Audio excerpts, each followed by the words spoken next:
하늘 살았으면 내 이꼴 안될 거란 말이오.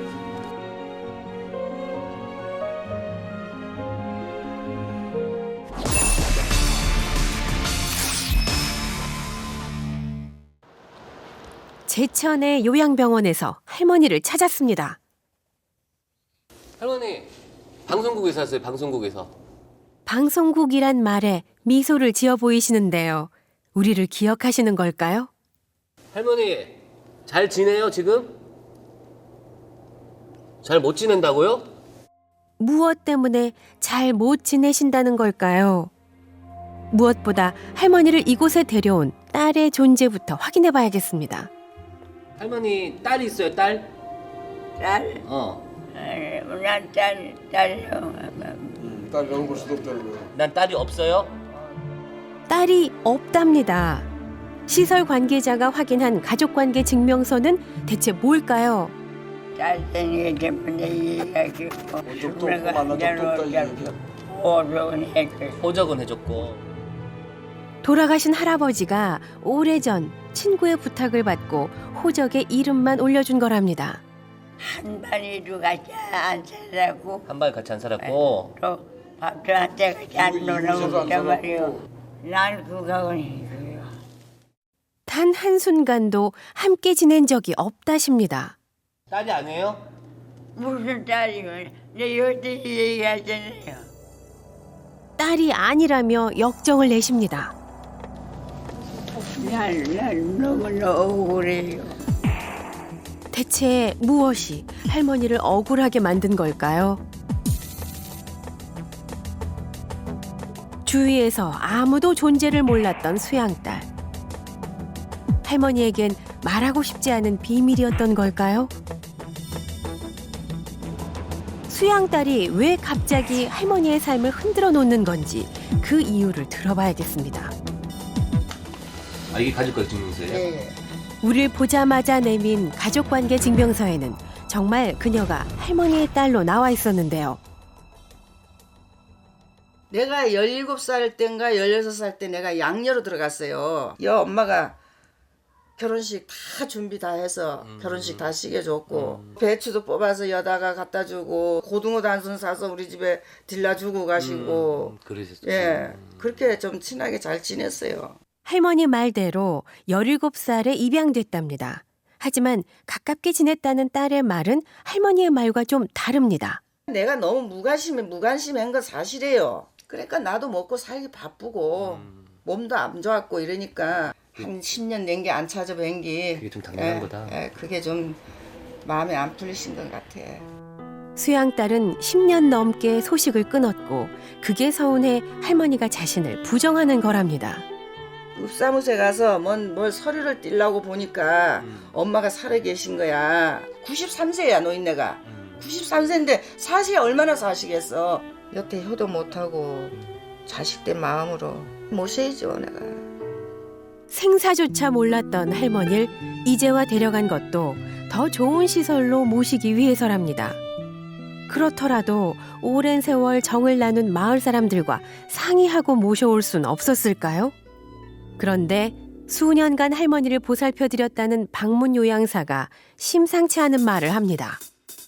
제가 요양하면서 그리고 한 두세 번 찾아왔었어요. 딸이 처음부터 할머니 안부를 물었을 때면은 제가 좀 뒤늦게나마 효도를 하려나 보다 이렇게 생각을 했는데 그거가 아니라 저한테 보증을 사달라고 왔었거든요. 수양딸의 부탁이 뜻밖이었다는 겁니다. 저 위에 땅을 찾으려고 그런다 그랬어요. 와서 예. 딸이란 사람이. 예. 저 위에 세비째 땅을 저기 소송을 걸러란대요. 할머니가 정신없어서 내놨다니까 보증을 쓰면 그 무료를 만든다고 그랬었어요. 할머니가 마을에 기증한 땅을 수양딸이 되찾으려 한다는 겁니다. 할머니를 모셔간 목적도 땅 때문인 것 같답니다. 딸이 마을을 찾아와 기증한 땅이 어딘지 물어본 적도 있었다는데요. 내가 할머니 딸인데 난 그 사람도 알도 못하고 그런데 모닥장 와갖고서는 말하자면 이제 자기 땅을 이제 찾겠다 이런 식으로 얘기하는 거죠 이제. 정말 사람들의 말처럼 수양딸이 나타난 이유가 할머니가 기증한 땅 때문일까요? 뒤늦게 깨달은 효심인지 아니면 효심을 가장한 욕심인지 수양딸에게 직접 확인해 봐야겠습니다. 할머니 기증한 5,000평 땅을 네. 뭘 하려고 하는 게 아닌가. 참나. 아니에요? 산소짜리 날 보고 그랬어요. 노인네가 땅 다 정리해 줬다. 그리고 내 앞으로 된 건 산소짜리밖에 없다. 할머니가 산소짜리만은 기증하지 않았다고 말했다는 겁니다. 그런데 엄마 산소짜리를 똑바로 이제 알아보려고 등기를 한 통 뜨니까 그것까지 2001년도에 다 넘어간 거야. 할머니 말과 달리 산소짜리까지 마을에 넘어갔더랍니다. 게다가 등기를 띄보니까 세 사람 기준으로 똑같이 평수를 논해서 해놨네요. 이거는 개인 재산이에요. 이래둔데 뭘. 내가 오죽하면 답답해서 변호사한테 물었어. 기증한 땅을 마을 사람 3명이 나눠 가졌다는 겁니다. 괘씸한 건 이뿐이 아니랍니다. 동네에서 제사나 지내주고 산소나 돌봐달라고 증여를 해줬는데 그 뒤로 2번 지내줬대요. 2번. 땅을 기증할 당시 마을에서 할머니에게 약속한 할아버지의 제사 또한 제대로 지내주지 않았다는 겁니다. 그래서 다른 땅은 몰라도 산소짜리만큼은 되돌리고 싶다는 건데요. 수양딸의 주장이 사실일까요? 마을 이장님을 만나 물어봤습니다. 원래 방지1위 개발위원회로 이제 이걸 받아야 되는데 그 법상 그렇게 할 수가 그 개발위원회랑 등기를 할 수가 없대요. 그래서 동네 대표로 해서 당시 작성한 계약서를 보면 2001년 땅을 기증할 당시엔 농지법상 단체 명의로 등기가 불가능했고 편의상 마을 대표 3명이 이름을 올린 거랍니다. 또 하나, 자식이 없는 할머니 부부의 장례와 제사를 부탁하는 내용의 기증서인데요. 받은 해부터 이날 우리 동네 제사를 지내요. 또 할머니 돌아가시면 장례가 아울러서 그 앞으로 이제 그 계속 이제 산소를 보존해서 모시겠다. 수양딸의 주장은 말도 안 된답니다. 매년 할아버지 제사도 지내왔고 나중에 할머니를 모시려고 가묘까지 만들어놨다는 겁니다. 게다가 계약서엔 북에 두고 온 자식 얘긴 있어도 수양딸에 대한 어떤 언급도 없었습니다. 한심한 얘기죠. 뭐 언제 낳은 딸도 아니고 어디서 보지도 못한 딸이 나타나서 그래 그걸 이용해서 자기가 뭐 이익을 보려고 그러면 그거 참 암만 지금 세월이라도 너무한 거 아니에요. 다음 날 마을 분위기가 심상치 않은데요.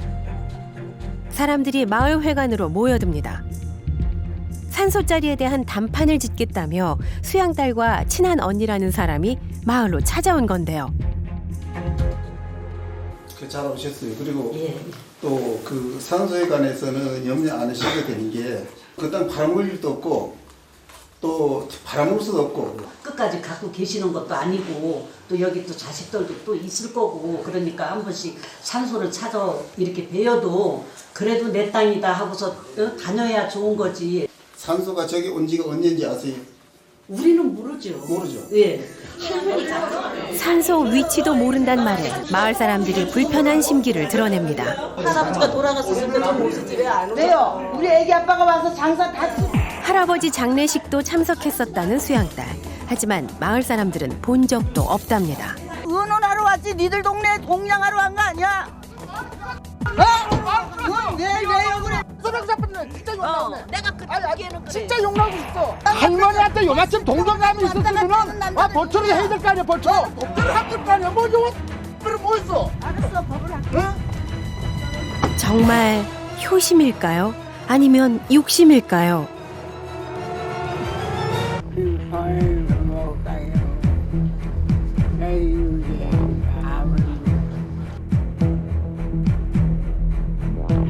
그 산소짜리 그 밭이 제일 오리지널 밭이라고. 노란자. 거기에 조금 있으면은 평당 이 거래가 10만 원도 간다니.